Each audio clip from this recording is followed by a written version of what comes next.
दीपू चंद्र दास, ये हिंदू युवक दीपू चंद्र दास हिंदू के साथ जिस तरह की तरह अ हिंदू मैन बांग्लादेश हिंदुओं के लिए अब असुरक्षित हो गया है। बांग्लादेश और एक नाम दीपू चंद्र दास। कोई क्रिमिनल नहीं, कोई टेररिस्ट नहीं, कोई सेलिब्रिटी नहीं, बस एक हिंदू। और हिंदू होना ही उसकी सबसे बड़ी गलती थी शायद, क्योंकि जो उसके साथ हुआ वो कोई एक्सीडेंट नहीं था, कुछ अचानक से नहीं हुआ था, वो किसी रैंडम भीड़ का गुस्सा नहीं था, वो एक हेट्रेड का रिजल्ट था। ये वही हेट्रेड है जिसे बड़ी आसानी से एक आइसोलेटेड इंसिडेंट का नाम देकर दबाया जा रहा था आज तक। अगर विक्टिम हिंदू है तो पूरी दुनिया का जो रिएक्शन होता है वो बहुत मेजर्ड सा होता है, बहुत काम, बहुत डिप्लोमेटिक, कि या let's wait for the investigation, don't jump to the conclusions, don't communalise and don't spread hatred. जो शुरुआत में हेट्रेड फैलाने वाला होता है वो सबसे बड़ा विक्टिम बन जाता है। जब ऐसी सेम चीजें किसी और आइडेंटिटी के साथ होती है तो हैशटैग्स ग्लोबल ट्रेंड बन जाते हैं। All eyes on Rafah, all eyes on Gaza, etcetera etcetera. हमारी Bollywood lobby, UN, human rights वाले सब बड़े सिलेक्टिव से हो जाते हैं। नथिंग सरप्राइजिंग राइट, क्योंकि हम तो कंडीशन हो चुके हैं ऐसे बिहेवियर के लिए कि हमें ही मारो और खुद विक्टिम बन जाओ। तुम सबने वीडियो देखा है, मैं तुम्हें ये वीडियो दिखाने वाली नहीं हूँ, because it's heart wrenching, it is heart breaking, it is a horrible thing that's happened. And मुझे नहीं समझ में आ रहा कि ये इंसान ही थे ना जो ये कर रहे थे, या कहीं और से आए हैं, क्योंकि जानवर भी ऐसे नहीं होते हैं।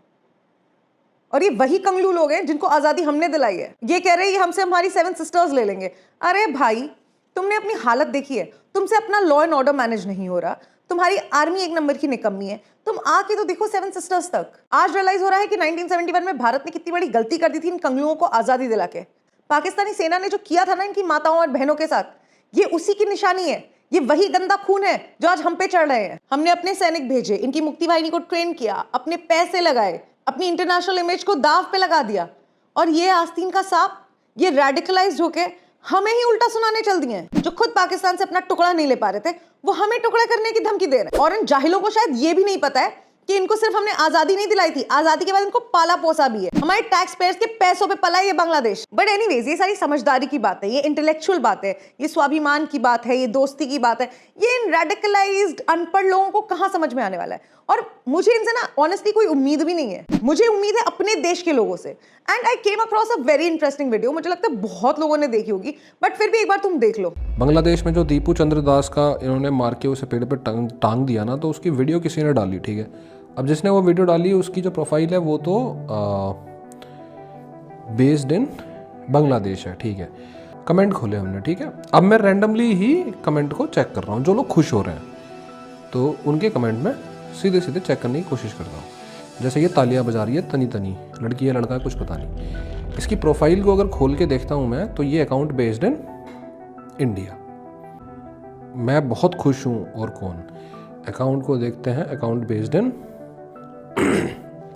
इंडिया। ये हमारे देश की वो 0.5 जनता है जो हमारे देश का सबसे बड़ा दुश्मन है।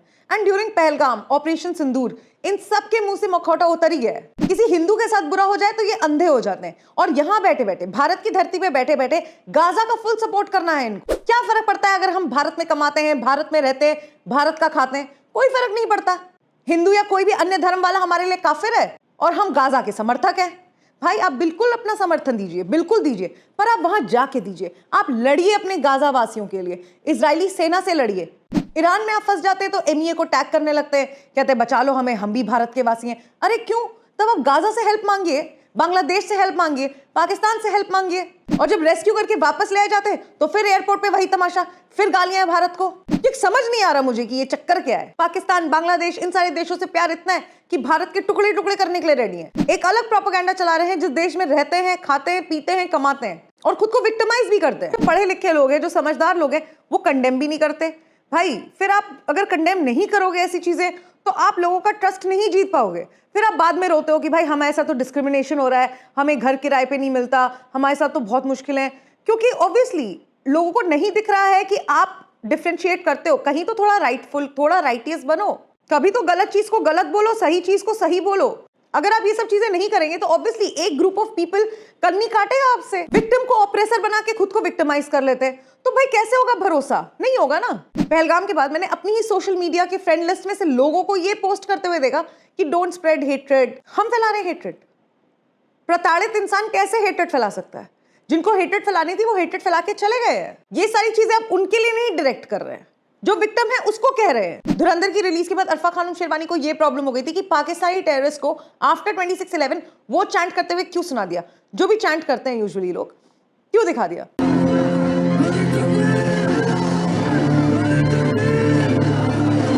ये मुस्लिम्स को एक बैड लाइट में शो कर रही है फिल्म।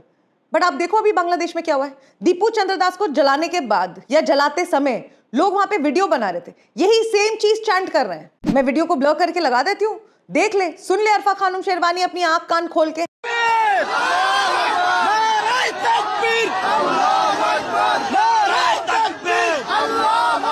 इस वीडियो में लोग नारे लगा रहे हैं, किसी को उसे बचाने की नहीं पड़ी है, जानबूझ के जिंदा चलाया जा रहा है, उसे नंगा पेड़ से लटका के वीडियो बना रहे हैं लोग ताकि अपनी सोशल मीडिया पे डाल के फेमस हो सके। इतनी सिक मेंटालिटी के लोग हैं। आपको क्या लगता है कि पाकिस्तानी टेररिस्ट इनसे अच्छे हैं या इनसे बुरे हैं? कमाल की नफरत करते हैं ये भारत और हिंदुओं से।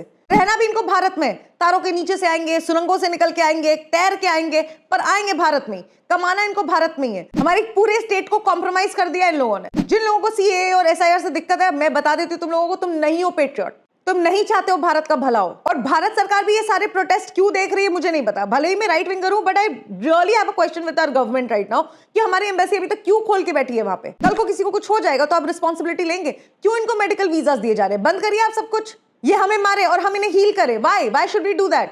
बिल्कुल इनका टोटल बंद करो सब कुछ। भारत से 7 सिस्टर्स अलग करेंगे। अब एक कंगलुओं, पहले अडानी के बिजली का बिल तो भर लो तुम। ये जितना एंटी इंडिया प्रोपेगेंडा चला रहे ना समय, इनका टोटल बहिष्कार होना चाहिए। ना इनको इस देश में घुसने दो, ना अपना कोई इंडियन वहां रहने दो। एंड इसीलिए मेरा एक और सवाल है गवर्नमेंट से कि हम शेख हसीना को क्यों पाल रहे हैं? क्योंकि ऐसा तो है नहीं कि जब शेख हसीना पावर में थी तो वहां पे हिंदुओं को प्रताड़ित नहीं किया जाता था, या फिर वो भारत की इतनी ज्यादा लॉयल फ्रेंड थी कि उसने चाइना से कभी कोई इन्वेस्टमेंट नहीं ली। ये सब तो वो भी कर ही रही थी ना। बहुत जेनरस हो चुके हैं हम इस कंगलू देश पे, अब और नहीं। हो सकता है आप लोगों को लग रहा हो कि कल को वहां पे इलेक्शंस होंगे, अवामी लीग फिर से जीत जाएगी, शेख हसीना पावर में आ जाएगी, तो आपके लिए एक बड़ा स्ट्रेटेजिक पार्टनर है बांग्लादेश। और फिर भी मैं कहती हूँ चलो है, डिप्लोमेसी में आपको अपने नेबरिंग कंट्रीज की जरूरत पड़ती है, specially when you have an enemy like China है, बट एट व्हाट कॉस्ट?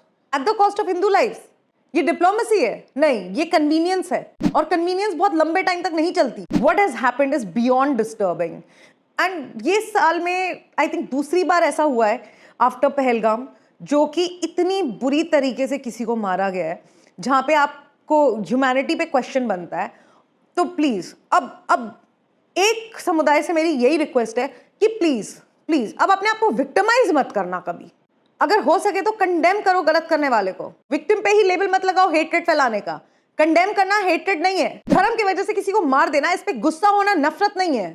अगर कुछ गलत है तो वो इस तरीके से रेडिकलाइज्ड होना है, और कोई ओवरनाइट रेडिकलाइज नहीं हो जाता। इसमें सालों की ब्रेन वॉशिंग होती है। जो इस साल पहलगाम विक्टिम्स के साथ हुआ, जो दीपू चंद्र दास के साथ हुआ, वो क्लियरली बताता है कि सेक्युलर होना सिर्फ हिंदू के लिए कंपलसरी है।